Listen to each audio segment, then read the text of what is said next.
Usually I start my little shows with a song. Sing, please. No, I can't sing. That's the thing. Oh, is it? Yeah, but the song that always comes to my mind is Atomic Kitten. Oh yeah. Whole Again. What about Arsenal or just in general? Bro, just like literally just in general. Yeah. I was singing to you, like looking back on where we first met, but we've only just met.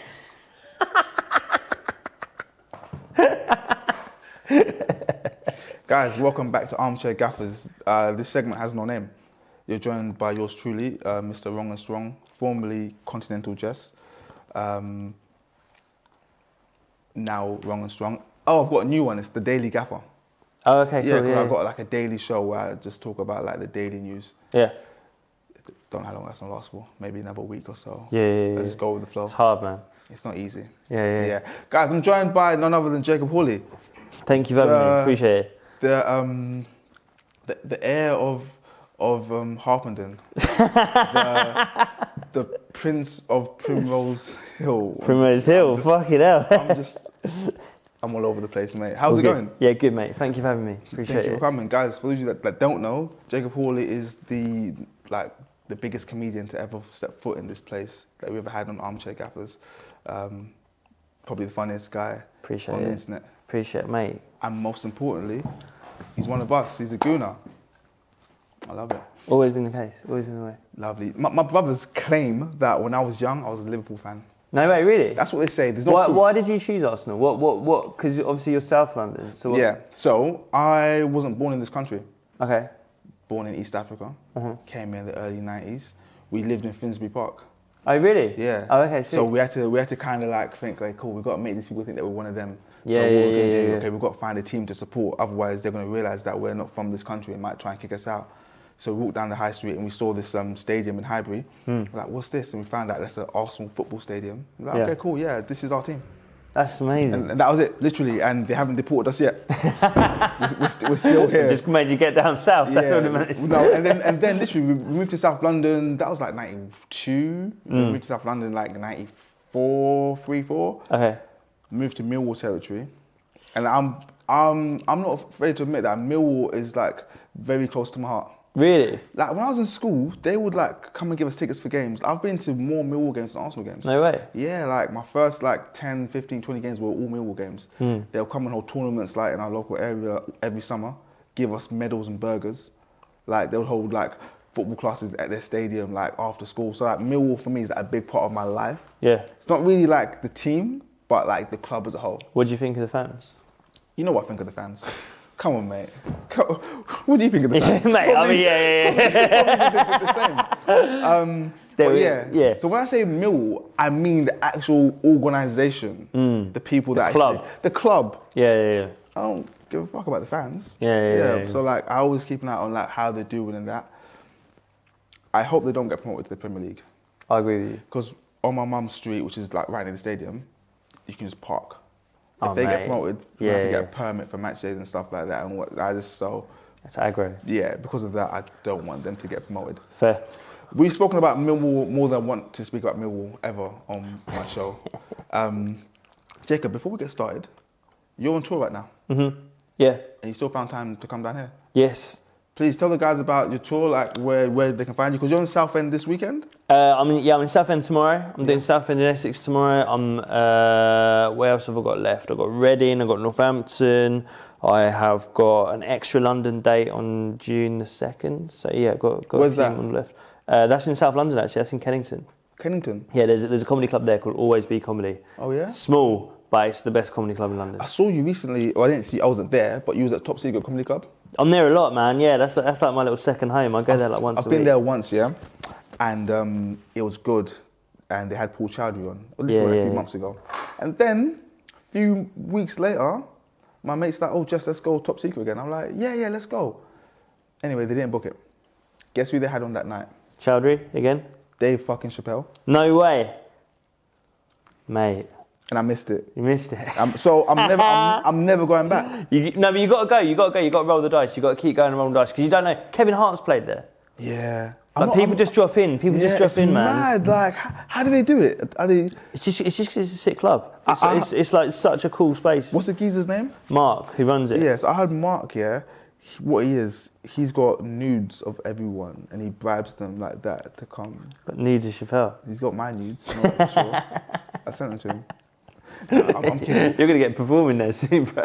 You know what? Yeah, I've always wanted to be a stand-up comic. My idols in comedy. Oh, by the way, this is still a football show, guys. We're gonna get there in a minute. Just doing all this stuff. My idols in football, in comedy, are Dave Chappelle and the creators of South Park.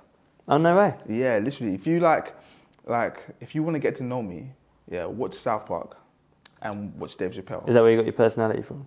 I think I got it from my parents. Yeah. I'm kidding. No, yeah, probably, yeah. That was my influence. What about yours? Like, who's the guy that made you think, you know what, I want to do this? I loved Ricky Gervais when I was younger. Like, I loved Ricky Gervais when I was younger. Do you know what I love about him most recently? His Golden Globes monologue. Yeah. That I watch it regularly. Yeah, mate, I think that's incredible. I loved Ricky Gervais when I was younger, but then even before that, like I watched Richard Pryor a lot when I was at school, like old Richard Pryor DVDs and stuff like that. It was amazing.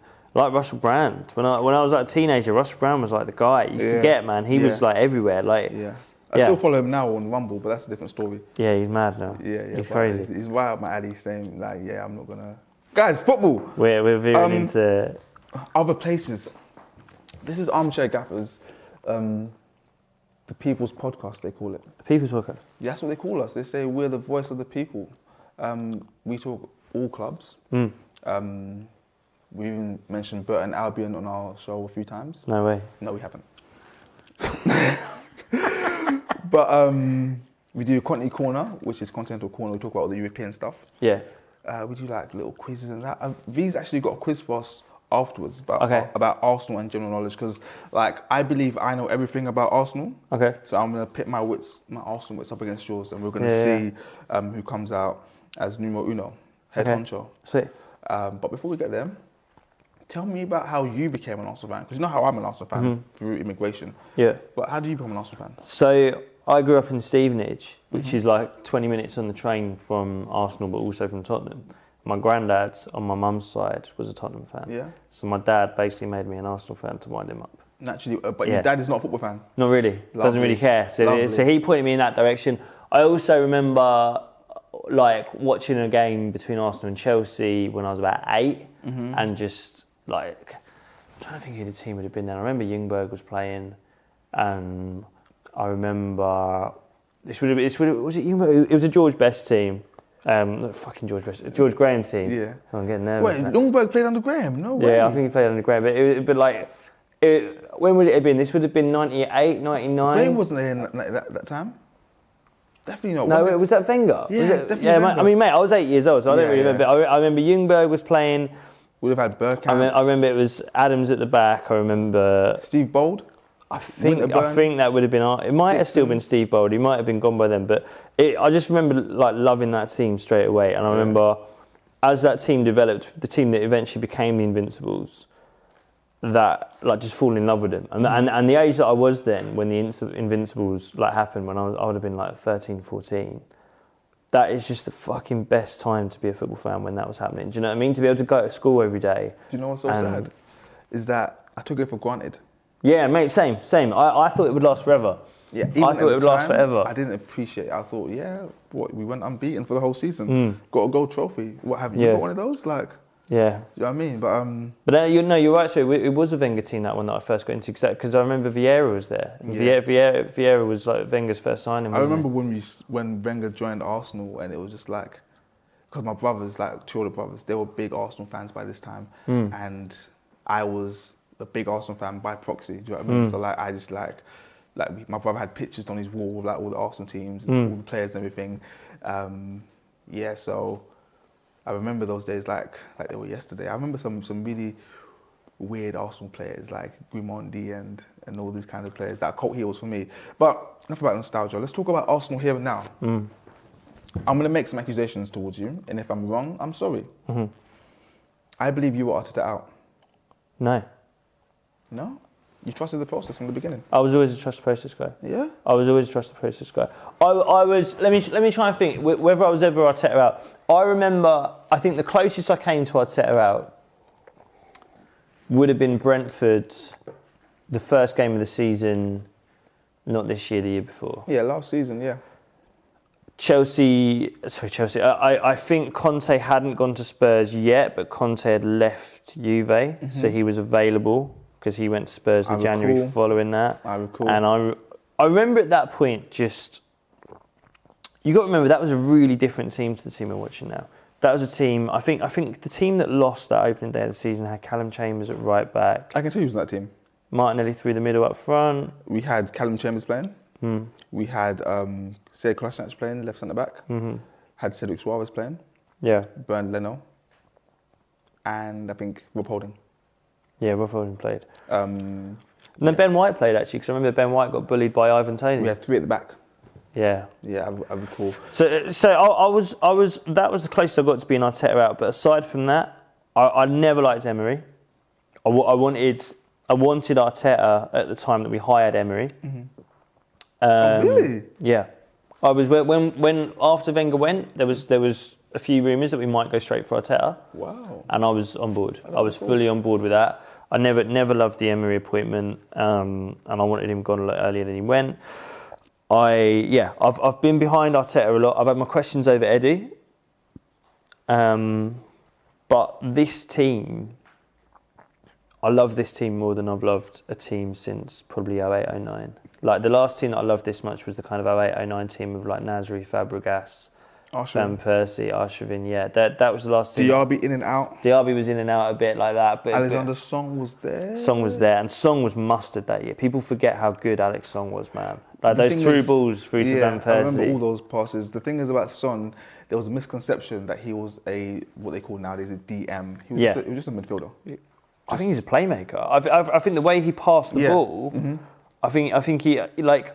And people make this mistake with Thomas Partey as well. Exactly. To kind of make this, I think a lot of the time people see a kind of big number 6 and they go, yeah, he's a tackler. Yeah. He's all about defending. Mate, Thomas Partey, like I think I was about to say outside of Thiago Alcantara. Forget Thiago Alcantara. He's been bad this season. Thomas Partey has got the best feet in midfield in the league. The thing is, you wouldn't know this unless you're watching Arsenal every week. So it's really hard to get this across to non-Arsenal fans because most people don't watch teams other than their own teams. Yeah. And the only time they watch another team is when that team is playing against their team. Yeah. Yeah, so unless you watch Partey, we can forgive people for not knowing. Let me stun you. I believe that the evolution for Arsenal, not long term, okay, but at least in some stages next season, will be a midfield with Thomas Partey and Jorginho at the same time. As a double pivot? Well, Thomas Partey kind of in the Xhaka role, okay? Now hear me out, it sounds crazy. No, I like that. It might sound crazy. This is why they call me wrong and strong. Okay? But I see Jorginho doing the pivot by himself. And I see Partey given a license now because Partey is very disciplined. Doesn't get forward. Okay, he'll hang back. But with his feet, with his intelligence and his passing ability, if you give him license and say, all right, number 5, we're going to let you push on just a little bit more, get in the box and do other stuff. Yeah, I think we'll see another version of Thomas Partey. And the bonus is that he'll also come back and do the stuff that he does already. Yeah. Well, I mean, he's having to make recovery runs already to get back into those positions. And I think he's got better at that somehow. He's 29 years old. He's going to be 30 in the summer. And he's somehow better at that now than he was 3 years ago. Yeah. Like, he seems quicker now. Yeah, and sorry. But I think, as you're saying, like, he's dribbling on the ball. That number 8 position for Arsenal where Xhaka's playing, I think a lot of people misunderstand it. It's when you receive the ball in that position, you've got a lot of bodies around you. Yeah. You don't have much space, and so you've got to have perfect touch, perfect control, and you've got to be really intelligent about what you do next. Yeah. And that's something I think Partey can do. Definitely. Whereas I think Jorginho, as the number 6, you actually have more space in that position because you're dropping away. Exactly. And I think that suits Jorginho a little bit, and it means he doesn't have so far to run backwards. So I can see that. I can see it too, but only time will tell. It may never happen, but I can see it. Quick question before I forget. Which Arsenal player right now do you love? Partey's up there, I have to be honest with you. Obviously, there's stuff around Partey, and I don't want to get into that, but that could change things. But as a footballer, I absolutely love what Thomas Partey does. Like, I love the fact that he can kind of do everything in terms of the strength, the ability to win the ball back, the touch on the ball, the passing, the shooting. The shooting's come away this season. Yeah. But they're a player who, and there aren't really many sad points this season, but a player who I do love, who hasn't really featured this season, is Emil Smith-Rowe. Oh, yeah? Mate, you love him, yeah? I love Smith-Rowe. I think, again, he's a bit misunderstood because he doesn't look fast. Yeah. Do you know what I mean? He's got the kind of baby face. He's a bit podgy. He's still got his baby fat. Do you know what I mean? He's fast, man. The amount of players that I've seen him roast, like that, because we can see the wing as well where we sit. Yeah. So the amount of players. First tier? Sorry. First tier? No, we're a little bit higher up. Yeah. But mate, we can see those lines, and he roasts fullbacks. He gets past people. He's really smart. But his third man runs into the box. Yeah. So intelligent. So why I call him a running 10, okay? You have your traditional 10. Yes, but he's not an on-the-ball 10. He's not an Odegaard. He's a running 10, yeah. And it's hard to explain, but essentially what you're saying is what I'm referring to. Someone that does those third man runs, gets the ball, links play up, makes an off-the-ball run, might receive it, might take the attention away from someone else to distract the defender and open up other spaces. That's what he's there for. I want him in the club long term. Well, one of my friends sees no future for him at the club. Well, the thing is with a player like Smith-Rowe, I think he's 21 or 22. I suspect he's on about 50k a week. There's no interest that would make you want to sell. Mm-hmm. There's no reason to make a decision. Yeah. He can do what he wants. He can chill. Yeah.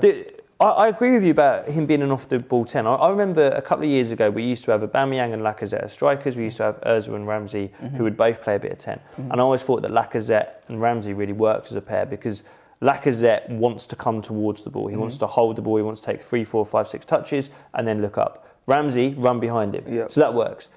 Aubameyang and Ozil was the opposite. Aubameyang doesn't want the ball. He just wants to finish moves. Ozil wants 17 touches, right? But the beauty of Smith-Rowe is he's kind of got that, as you say, that Ramsey thing, off the ball. Don't worry about me. I ghost away from people. I don't want 50 touches. I want the finishing touch. Yeah. But he can beat a man as well. Yeah. And that from a standing start, like if anyone who's played football knows that's the hardest thing to do. To be able to beat a man from a standing start, that's difficult. Very in the Premier League, Saka can do it. Saka can do it. Who else can do it? I think Martinelli can do a little bit of it. Yeah. I think he. I mean, my issue with Martinelli is he runs with his nose 6 inches above the ball. Like he literally just goes like that. My friend calls Martinelli a German car. Yeah.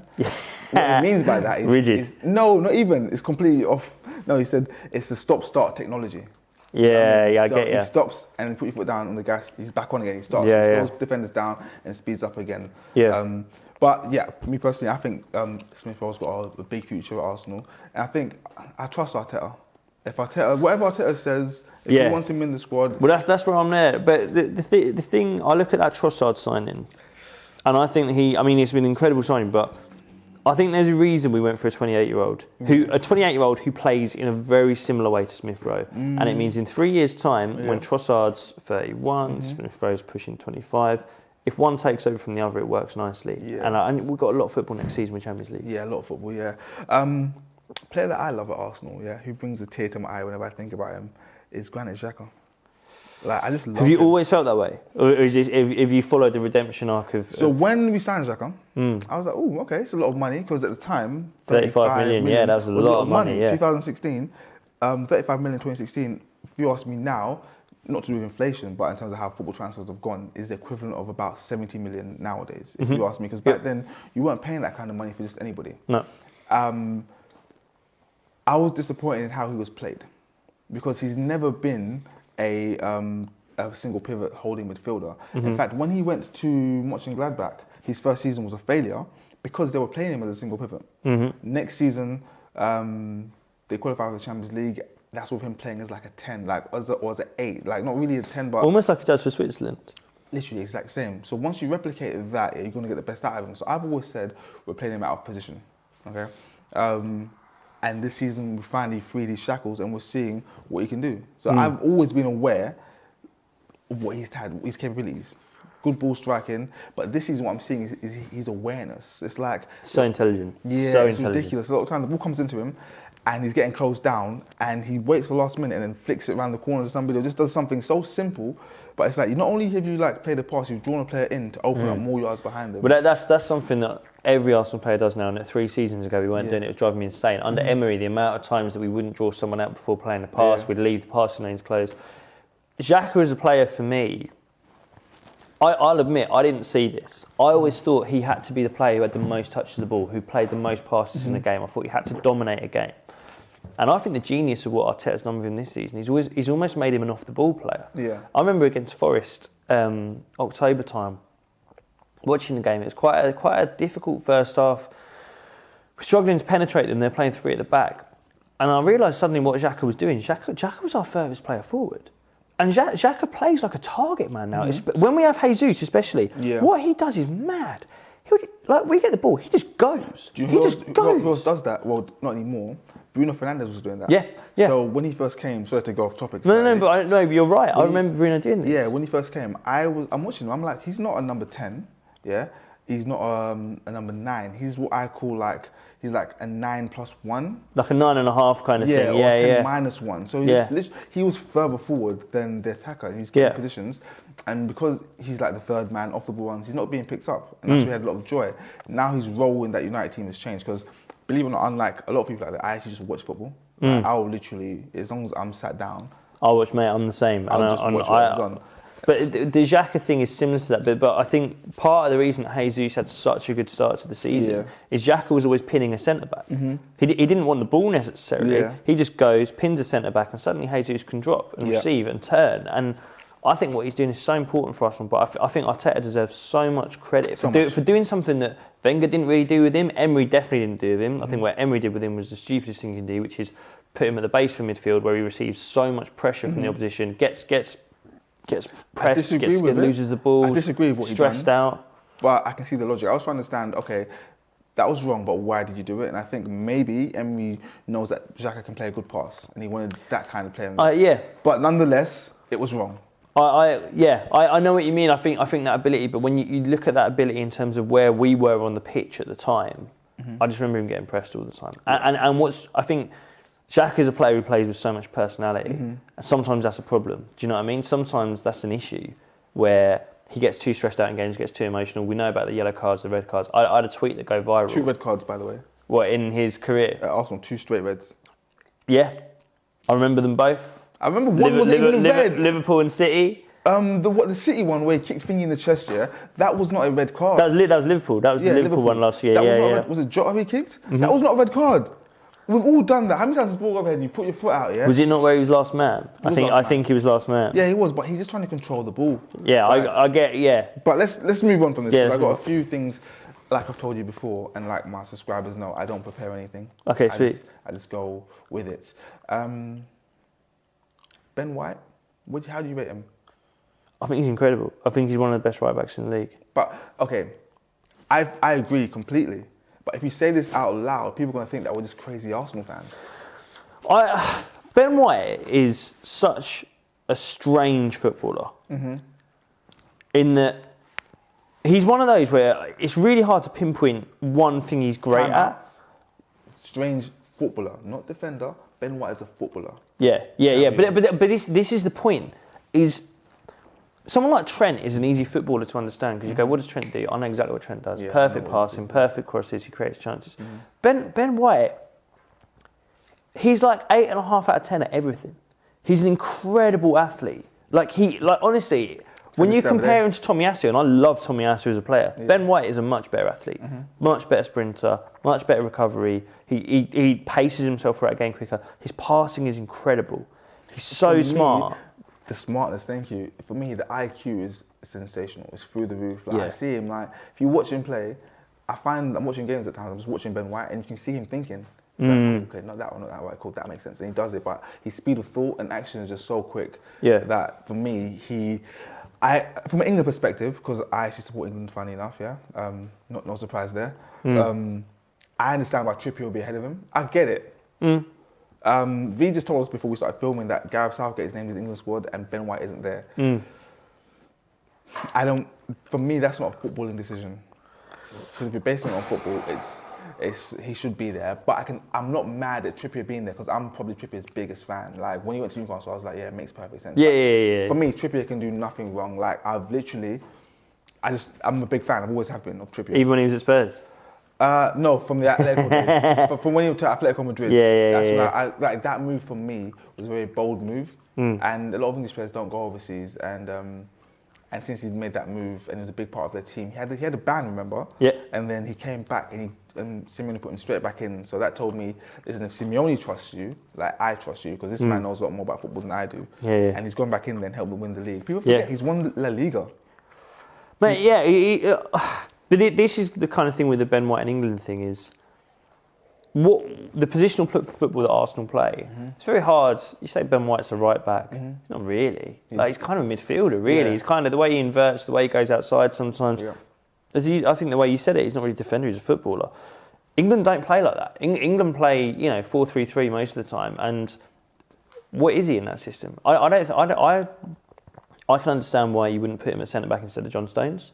I can understand why you wouldn't put him at right back instead of Trippier or Reece James. Yeah. I think Trent is probably one of the most talented footballers England have had. One of the most talented, consistently performers in the Premier League of the last 4 or 5 years. Trent Alexander-Arnold. Yeah. I think genuinely, he's incredible. I also understand why he's not in that England team. I understand now. I didn't before. But I get it now. Yeah. I think it's just to do with the way England play football. I also think it's worth bearing in mind. I don't know how bothered Ben White is about missing out on an England squad. I think it's worth bearing in mind.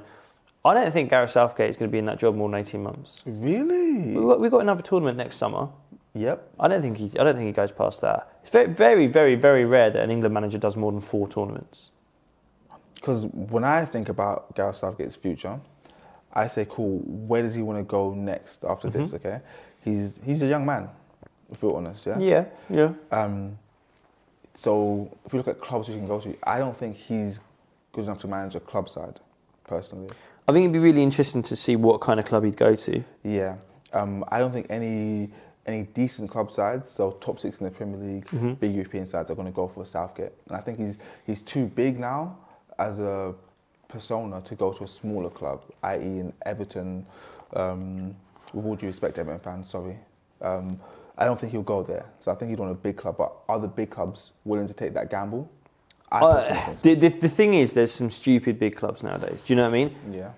Yeah. There's some stupid owners. Could I see someone walking into Todd Bowley's office and going, hey, do you want the England manager? He's got the most kudos. Everyone knows him. And I could see Chelsea doing that. I could see Chelsea going, yeah. Because they're not making decisions based on football. Why all of a sudden do you do a lot of Americanization? Because it's Todd Bowley. It's Todd Bowley. They're mad. But like, I know what you mean. I don't rate Southgate that highly as a tactician. Let me be specific. Because when you say manager, that means a lot of different things. I think he's been a great spokesperson for English football. I think the things he writes, the way he speaks, I think the way that he represents England, the way that he's tried to build a culture around England that's more diverse, that's more welcoming to people from different clubs, people from different backgrounds. Perfect. What I look at on a football pitch when I watch England, it's 10 years ago, man. Yeah. It's the game's moved. The game's moved so much. My friend the other day said that England are not too dissimilar to France, who, when it comes to like squad depth and personnel they can pick from, is right up there in the world. The worst thing you can be now is a young French football player trying to get into the French team, because there's like 5 players in each position.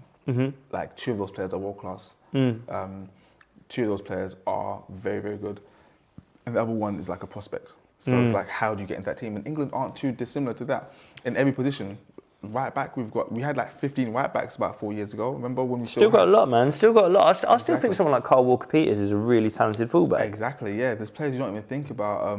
Left back, you got Chilwell and Shaw. Centre back. I think there's more left backs as well, by the way. I think Justin James at Leicester is a hugely talented footballer. Yeah. If he gets himself fit and firing again, 2-3 years ago, I thought he could have been England's number 3. I really rate that kid. Exactly. But my point exactly, there were loads of players like last winter, the World Cup. We didn't even think about Marcus Rashford. Yeah. Like, that's crazy. We didn't even think about Raheem Sterling, really, did we? There's Phil Foden, there's James Maddison. We've got a lot of depth. So my friend was saying that Gareth Southgate's done a bad job because like France have got the same facilities and personnel, essentially, that England have, and they go all the way in tournaments. Sometimes and England falls short consistently, apart from the semi-finals and the final of the Yeah, where did we fall out of the World Cup quarterfinals, wasn't it? I can't Yeah, remember. we beat Senegal in a round of 16 and then lost to France in the quarterfinal. Yeah. And For me, I think there's a tactical evolution that has to happen in that England team, And in that Southgate lineup. isn't the man to do it. No, I don't think so. I think you have to build a team around the talents of Bellingham, Saka, and Foden. I think they're the three for me. Not Ben White, sorry, not Declan Rice. Well, we can have the Declan Rice conversation if you want. We spoke about Partey earlier. Mm-hmm. They're not the same player. No, we spoke about Rice and Partey on Instagram. Yeah, we did. We did. Now, I'm... Again, there's a thing going on with Partey that I'm not going to talk about, but I think it's worth saying that Thomas Partey is not going to play football for Arsenal forever. And I think when you bear in mind that he struggles to play, 32 out of 38 Premier League games at the moment, he doesn't play any cup games. When you're looking at a season next year where we've got Champions League, it might be nice to actually try and compete in a cup for once, which we haven't done for 3 years. I think we have to start thinking about that number 6 position. Now, we spoke about what Partey does for us already. And we also said that no one else can do it apart from maybe like 3 players in the world.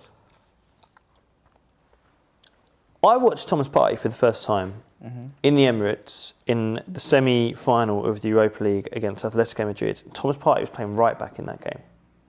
Thomas Partey, and I can actually, there was a video that went viral a few days ago from that game. He came on and played right back and just did Thomas Partey stuff. Robs the ball from people. That doesn't even really tackle people. Just takes the ball. He's never sliding tackle. Yeah. He just shrugs you away. But then he beats people. He moves past people. His final ball's good. I think to be number 6 at Arsenal, to do what Thomas Partey does, you've got to have the skip, the get away from someone, the disguise on your passing. I don't see that with Declan Rice. I think Declan Rice is a fantastic footballer. To me, he's an old school number 6. He's a shut the back door, you're not coming through, slide tackles, big body blocking, and when he gets on the ball, he kind of reminds me of Steven Gerrard when Gerrard played 6 at Liverpool. Big Hollywood passes out to the fullbacks. Yeah. Where's my striker? Has he gone early? Big ball over the top. Football. We don't play that football. Yeah. Where's your disguise pass? Where's your turn away from trouble? Did you see the turn that Partey did? The little coify between the two, mate, the 3 players? He took 2 players and Mitrovic out of the game. And I watched Fulham fans stand up. Yeah. That position for me, and I don't think it's a coincidence that you see Arteta and Guardiola, who are both 6s themselves by the end of their careers, absolutely revolutionising what players do in that position. And I don't think Declan Rice can do that. Quick question, I forget because I didn't watch his career. Where did Simeone play, position-wise? Simeone was a winger. Okay, cool. It's very important to say, with regards to Thomas Partey, from the age of 19 to 25, maybe even longer. I know he spent 9 years at Atletico. And most of the time was under Simeone. So you've got to put some of his ability down to the coaching. Of course. Yeah. With Declan Rice and Arsenal, if that even happens, with anyone coming to Arsenal in that position, I don't think you're going to get anyone ready-made to do what Partey does. No, and I don't think they'll ask him to do so. I think they'll have a year or 2 to bed in. Yeah, so you need someone that's going to learn the role, because I'm not sure if Partey was this man 5 years ago. I hear you on that. I'm not saying he wasn't, so I'm saying I'm genuinely not sure. I don't think he was 18 months ago. Even when he was at Arsenal, I remember 18 months ago when he was playing in double pivot, he wasn't doing these recovery runs. He wasn't doing some of the stuff that he's doing now. I think his passing's improved hugely. And I think, as you're saying about managers, he's had, Simeone. I think he played under Emery a little bit, and then obviously Arteta. No, it wasn't Emery actually. It was just Arteta. It was Simeone, Arteta. I remember it was Arteta was there when we paid the release clause. Oh, really? I like David Moyes. I don't think there are many top footballers that attribute most of their development to working under David Moyes. So I do think that Declan Rice playing under an Arteta could unlock something. I just don't see the quick feet. I don't see the balance to be able to get away from people. And I don't see the short passing, the smart rat-a-tat stuff that you do in the rondo that gets Arsenal out of trouble when it's Partey, Odegaard, Saka moving together on that right-hand side. So I like Declan Rice. I could see him at Man United, man. I think he suits Man United down to the ground. I think taking over from Casemiro, who, by the way, I think is the most overrated player in the Premier League right now. Can you just say that one more time? Yeah, I think Casemiro is the most overrated player in the Premier League. I think there's a reason he gets suspended every 2 months because he can't keep up with the game. Thank you. He can't run with people. He can't run with people. And that United team, mate, they're in big trouble. But you got to understand, bro, the reason why you can't say that is because, you're an Arsenal hater. You just said... I hear that. Manchester United. So the things we can't say. I know. And I know that was... And listen, I've watched Casemiro a lot for United this season. I remember watching when he first started playing next to Eriksen. Yeah. I'm telling you that team's in a lot of trouble. That United team is in trouble. Really? Mate, Rashford is carrying that team. And I think that Ten Hag as a tactician is a brilliant manager. Yeah. I think the problem you've got is they've given him the keys to the recruitment and he doesn't know the market. And take away the Netherlands and take away Ajax. Say to him, buy a player without buying a Dutch player or a player who's played for Ajax. He doesn't know what to do. And when you look at how he's recruited, I think Antony's the worst winger in the league. No, listen, we can do a whole segment on Antony, okay? He's horrific, okay? He's horrendous. I asked a question about 4 weeks ago on my podcast, okay? And they misconstrued what I was saying. I said, is Antony our Pepe, 2.0? And they're like, no, Antony's not a flop, yada, yada, yada, okay? Assuming that Antony was a better player. My question was, is he the next Pepe, i.e. a big money signing that doesn't live up to it, okay? In terms of numbers, Pepe blows Antony out of the water. Out of the water? I was literally about to say this to you. Yeah, no, I'm aware of this, but that wasn't my question. My question was, is he going to be another big money signing that's going to flop? But they just thought I was talking about the numbers. No, Antony is horrific. Mate, I cannot believe how bad he is. Yeah, do you know what P&P is? Yeah, Pace power. In this day and age, I feel like as a winger, those are two things you have to have. Yep. At least if you haven't got one, try and have the other one. Yep. And hope the other one is pace, not power. At least if you're going to have one. Antony has neither. He like slow, he's small, takes too many touches. Way too many touches. Like, he's just showboating for no reason with no end product. I'm thinking, cool, if you're going to do all the showboating stuff, at least have like some kind of end product. I think he's got maybe 3 league goals. And 3 assists? Yeah, he's got 3 league goals. I think someone was telling me the other day that he's on like an expected assist of like half an assist per season. Because he doesn't play any through balls. His crossing's horrendous. Like he doesn't set anything up. I saw him cross the other day against Betis because he pushed off to the left-hand side and he whipped the ball in. And I actually saw it during the game. It wasn't on the highlights. This was actually during the game. So I did see him attempt to cross. I've seen one. But then that's from drifting to the left-hand side. But this is my point about Ten Hag. I look at the rest of that United team. A few people that I go to the game with, a phrase they've got is you're only ever as good as your strikers. Now, I actually disagree with that. Mm-hmm. I think the most important part of a team, and this goes through old George Graham teams, Wenger teams, Ferguson teams, your 6 and your 2 centre-backs. That triangle at the base of your team, I think that decides. And I think every good manager starts there. Mourinho started there for Chelsea. Ferguson would always build from there. Wenger builds from there. And you look at that for United at the moment in terms of Casemiro in front of Varane and Lisandro Martinez. Mm-hmm. Every big game they've played so far this season, at least one of them has turned into a clown. At least one of them. I've seen pictures from the Liverpool game where we've all seen. I don't know where Lisandro's going. Mate, and he can't jump with people. Like you talk about pace and power, he's got neither. And as a centre back, you need that, especially for a top team. If you want to play a high line, you've got to be able to run. Lisandro can't run, he can't jump. Varane's hamstrings couldn't do La Liga.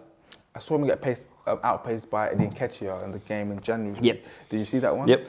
Yeah, it was just a little brief moment in the game. No, but mate, and he's not getting quicker. Casemiro's the same. He can't keep up with the game in the Premier League, and that's why he's making these lunging tackles. Yeah, there is this thing called the United tax, and for me, I feel like players, when they play decent at United, they are hyped up a lot more than they will be elsewhere, because Casemiro, as we know, is the best DM centre mid in the world, and we all know that Rashford, who by the way has less league goals and less league assists than Ivan Toney,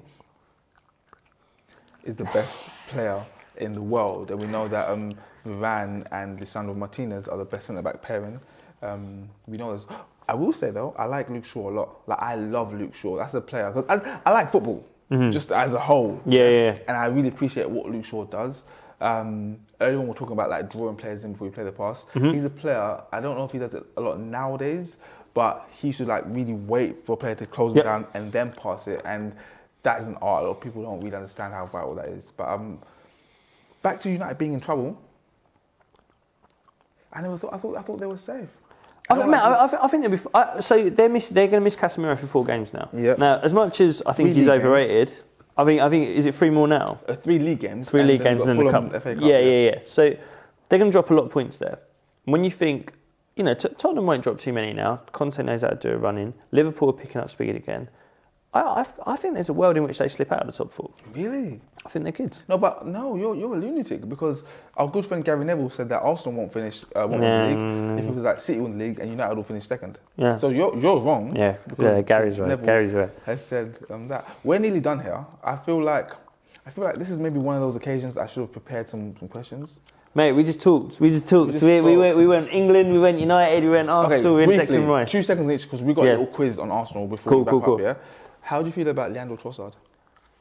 I think he was the best signing anyone made in January, and as a footballer, I can't believe I didn't spot him earlier because I didn't really know much about him. He's one of the most intelligent footballers I've seen. You're saying exactly what I said. So about 2 seasons ago, we was doing a podcast, and then I said to the guys, I was like, "Hey guys, have you seen this guy at Brighton called Trossard?" And Scorcher of all people was like, "Oh, he's Air, North London gang. They're all from North London, they're like yourself." I'm like, "Okay," so I just forgot about him, yeah. And I'm seeing him at Arsenal. I'm thinking to myself, like, how the hell did no one else see this? Was he not doing this at Brighton? Like, so, like, please make it make sense. And not only how the hell did we not see this, how did Arsenal see this? Yeah.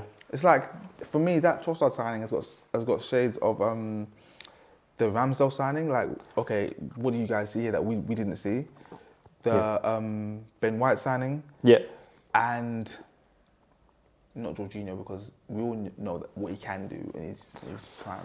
But Ramsdale and White, like, this is amazing scouting. Like, how did you know? It's amazing scouting, but it's also why you buy from the Premier League. Do you know what I mean? And we bought Trossard when...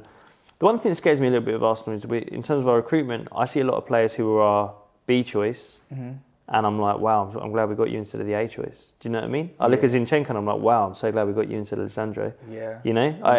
We went for Vlahovic before Jesus, so I'm glad we got Jesus. Yep. I look at Trossard and I'm like, I'm glad you're not Mudryk, because there is no way... And lastly, Jorginho instead of Caicedo. Caicedo's still good, but Jorginho, for me, the importance about that signing is that it takes some of the mental burden off Thomas Partey. Yeah. So it's like, this is just my thoughts. So I feel like with Thomas Partey knowing how important he is for the team, when he's carrying a little knock, he might try and play through it and his performance is only going to deteriorate. Yeah. But knowing now that, cool, if I've got a slight twinge, I know I've got someone right there that I can trust to step in. So get my recovery and then come back stronger. After that Villa game a couple of weeks ago, I think in any other season, Partey would have played Leicester and he would have played Everton. He sat down for both of them, and now we're just talking about how he looks like the best midfielder in the league. And I don't think that happens if he had to play those games as well. Literally just like that. Bukayo Saka, rest him or not rest him? So we spoke really briefly in the car, and I agree with you. I think he reminds me of Alexis Sanchez a little bit. You have to just keep the motor running. To keep the motor running. Keep him moving. This is what a lot of people don't understand about football. Like, it's not about sitting on the sidelines and putting your feet up. And if you actually watch a game, if you know, after a game, all the unused substitutes have to get on that pitch and do 30 to 40 minutes of sprints just to get those miles in your legs. So you're better playing a football match and actually having a bit of awareness and seeing where balls come from and just getting match fit, because you're going to have to put the miles in your legs anyway. Yeah, part of the thing that no one thinks about is the cognitive aspect of playing football, like the actual thinking side of it, which you don't do running on the training field. You have to actually play games continuously and stay sharp. You just got to keep your tools sharp. So don't rest him, keep it running, I think just keep him running. I think what I'd like to see a little bit more of is coming off at 70 minutes, move Martinelli over to the right-hand side, Trossard play on the left, maybe Jesus plays on the right a little bit. I'd like to see him sitting down at the end of games a little bit more, but... I feel like with... I agree with that, but I feel like the reason why he's continuously played and hardly ever subbed off is because opposition know that he's a threat. And they will have their game plans ready for him, and they're kind of distracted all the 100%. time. Like, we're thinking so much about this guy on the right-hand side, we're forgetting about all these other quality players. Yeah, 100%. I mean, I watched that Newcastle game at the Emirates, and they had 3 players on him. Yeah. And if you're going to put 3 players on Saka, you're leaving space for other people. Exactly. And on the day, unfortunately, we didn't exploit that, but I think nowadays we need it. Yeah, Newcastle slowed the pace of the game down with all the consistent fouls and all that. And lastly, who is your front 3 for Arsenal starting right now? Everyone's fit. Balogun's even back. Nketiah is fit. Who's your front 3 for Arsenal? In fact, forget that. What's your Arsenal starting 11 from back to front? Back to front, Ramsdale in goal, Ben White right back, Saliba, Gabriel centre backs, Zinchenko left back. I mean, you call him a left back, he's just about a left back. Barely a left back. Thomas Partey, 6. This is everyone fit, yeah? Everybody's fit. Everyone fit. Everyone top of their game. I'm even fit as well, by the way, just in case. I'm gonna throw one out there. I think in a year's time we might see this. I think your midfield could be Partey, Xhaka. Partey, Odegaard, Smith Rowe. I think Smith Rowe can play left 8. Jacob, I don't like you. I don't like you because I find myself agreeing with you too often. Okay, now my issue with Xhaka, I told you I love him, is his mobility. And what I mean by that is that how he turns and that. A lot of times, you watch Arsenal. Turns like a lorry. Yeah. You know when he gets that ball slipped in the left inside channel, okay? Against Villa, there were 3 times he tried to cross it and it's been blocked by Douglas Luiz. Yeah. I feel like a more mobile player could have maybe turned it on something else. So I understand what you're saying. I'm not mad at it. And that's why I'm mad at you, because I want to be mad at you. But I think we've seen Fabio Vieira try and play that left 8 role a few times the last few games, and I really like Fabio Vieira. But there's 2 things I want in that position that Fabio doesn't have. One of them's a right foot, and one of them's 6'2" of height. And Smith Rowe has both of those things. Yeah. And so I think Smith Rowe there, and then my front 3: Saka, Jesus, Martinelli. Do you differ from that? In terms of the front 3, would you play anyone else? Would you keep Trossard in? Okay, we know Jesus, Martinelli, and Saka works. We also like Leandro Trossard is manna from heaven. Mm-hmm. If it ain't broke, don't fix it. So for everyone fit, me personally, I would start Trossard. And the only reason why, it's nothing to do with quality, okay? I'm just thinking, cool, it's a 1-1 game, or it's a 1-0 game to us, yeah? Or even we're losing 1-0, any situation. Teams are tired, 70th minute, and you see Martinelli warming up. You're going to be like, for fuck's sake. Mate, and I have to say, I'd love to see Trossard, Jesus on the left and the way they interchange. Yeah. So the only reason why I may start Trossard is because just the prospect of having to deal with Martinelli, a fresh Martinelli from 70 minutes. What happened against Villa? Yeah. Do you know what I'm saying? So based on that, that's why I would start Trossard. Yeah. And also because Trossard gives me shades of Cazorla. Yeah. A little like low centre of gravity, 2 feet. Yeah. Evolution as well. I see Trossard playing the Cazorla role. When I say Cazorla, I'm talking about like double pivot midfield Cazorla. Really? Do you remember when he came right? Yeah. Coquelin was playing ahead of him. Coquelin was pressing on more. I can see Trossard. He's got the intelligence for it. But what's key is having a player who I call a facilitator. So, for example, Ilkay Gundogan at Man City, he facilitates a lot of things for other players. So I feel like we'd have to have a player there, probably even like a Partey. But by the time Trossard plays centre mid for Arsenal, I'm talking about like 4 to 5 years from now, if he signs an extension and whatnot, that's where he'll be, and we'll need someone next to him, mobile, who can clear balls up, give it to him, and just let him pass and move. But your Arsenal squad is just the Arsenal squad, and possibly Smith Rowe. I'll put Smith Rowe in that Xhaka role. I feel that's my thing. Like, as I say, he's like, you know, if my firstborn had been a boy, I was allowed to call him Emil. Really? That's how much I love that kid. That's how much I love Smith Rowe, man. Really? Like, I love that kid. So, and I think there's a place for him in that team, and I think he's going to come inside. I think he's an interior player rather than an exterior player. Yeah. And I think he'll take that space. Do you know something crazy? So I've got a son, as you know. My firstborn. I named after a football player as well. Go on. My favourite player of all time. Thierry, no? Thierry? No, this is what's crazy. My favourite player of all time isn't an Arsenal player. Who is it? He even played for Spurs. Luka. My son's name is Luka. After Modric? After Modric, but with a C, not a K. Oh, is it? Yeah, honestly. That's mad. It's crazy, isn't it? Yeah. Because I make my own rules in this world. So, yeah. What? Sweet, man. Sweet. It is what it is, all right? I'm not gonna change it, but I just felt like it was a bit corny naming him after an Arsenal player. I did like Dennis though. Yeah, that's cool. Dennis that's cool. Quite a lot. Obviously Dennis Suarez. Guys, we're gonna wrap up, but before we do, quick little quiz, all right? Go. How long have we been going for, V? We are on 50. 50. You said, cool. This is okay, yeah? Yeah, sweet. God. All right, V, okay, can they hear you? No, there's no mics. All right, I'll put some subtitles in for the questions. So are you going 1 each, 5 each, you're saying? No, ask us 5 questions and we have our answers and we'll both... At the same time? Yeah, cool. Yeah, not at the same time, but like, yeah. Okay, cool. With 202 clean sheets, which goalkeeper has the best record in the Premier League? Okay, so the question, in case you guys can't hear it, with 202 clean sheets, which goalkeeper has the best record in the Premier League? Now, are these Arsenal or general knowledge? This is the general. Okay, I know this answer. Do you want to go first? You don't cheat, okay? I'm not cheating. I thought this was the other day. I think it's David De Gea for United. I'm going to say United player Van der Sar. He overtook him the other day. Huh? He overtook him the other day. No, he overtook Peter Schmeichel. I'm saying De Gea. Yeah? And yours? Van der Sar. Is it Czech? Czech? Is it Czech? Wow, I was so close to going Czech. I was so close to going Czech. Okay, 0-0. We're both 0-0. No. Okay. Which country has appeared in 3 World Cup finals but never won the competition? I can get this. Yep. Yeah, I've got it. I'll let you go first. Oh, mate. 3 World Cup finals, never won them. I can't remember if they've won it or not. All right, shall I go first? Yeah. Can we have a clue? Is it European country? No, I don't want a clue. No clue. Okay, sweet, sweet. I'll block my ears so I can't hear the clue. Okay. Right. European country. All right. Is it Netherlands?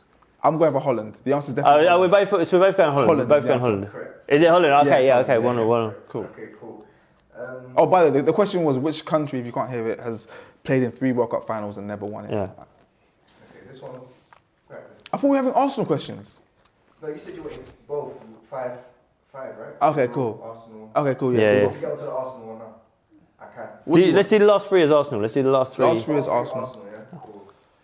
Save that difference. So wait, we've both got 1 point each, yeah? Yeah. I feel like you cheated somehow. Mate, do you know what? I nearly had Czech. I was genuinely thinking Czech, and then I was just like, oh, Van der Sar played for so long. Okay, ready? Go on.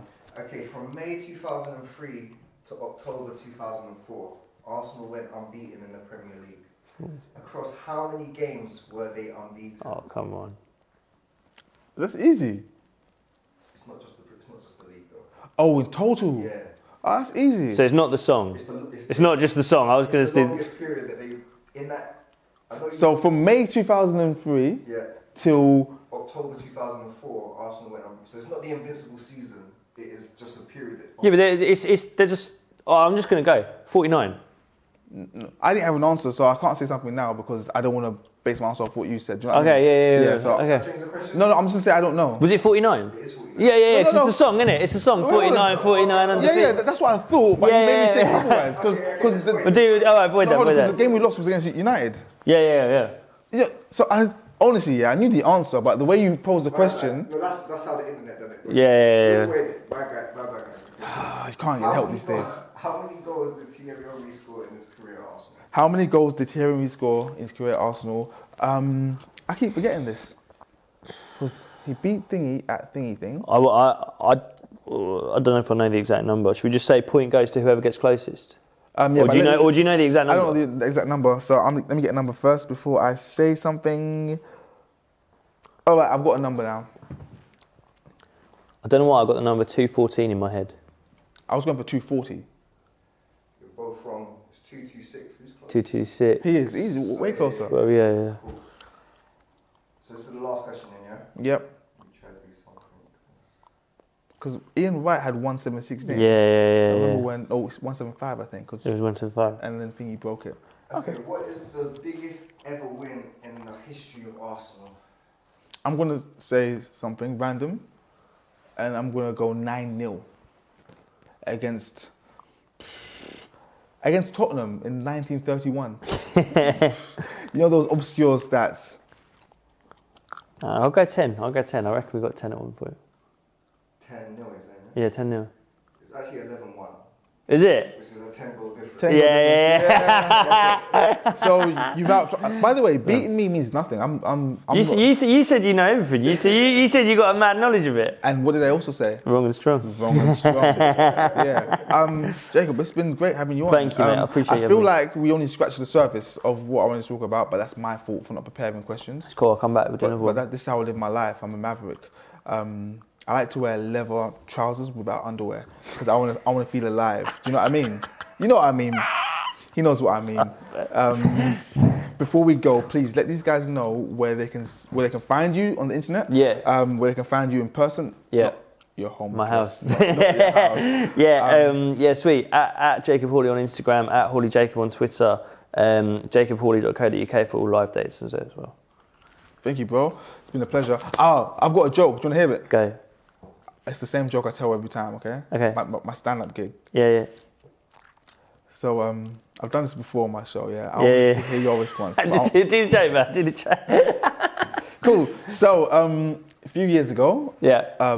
while the Queen was still with us, of course, God rest her soul, it was Christmas time. We were having Christmas dinner at home with the family, and the Queen did her speech. Yeah. And when she finished, I did my impression of the Queen's speech, and it caught everyone off guard. Like, what the hell, Jess? That was fantastic. We had no idea that you could do impressions. And I was like, guys, you've known me my whole life. I do impressions. This is normal. Yeah. Like, okay, cool. If you're so good, then do another one. I was like, cool. Who should I do? There's like, all right, do Boris Johnson.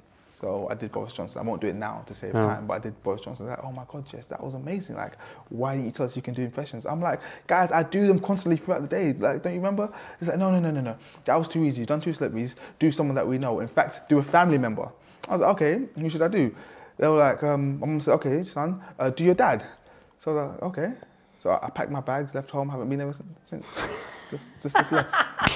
That's my joke. It's a lot shorter than it used to be. It used to be way longer. I'm glad you laughed because no one ever laughs at that joke. It's my only joke. I like it, man. I'm having that. That's coming on tour with me. No, please take it.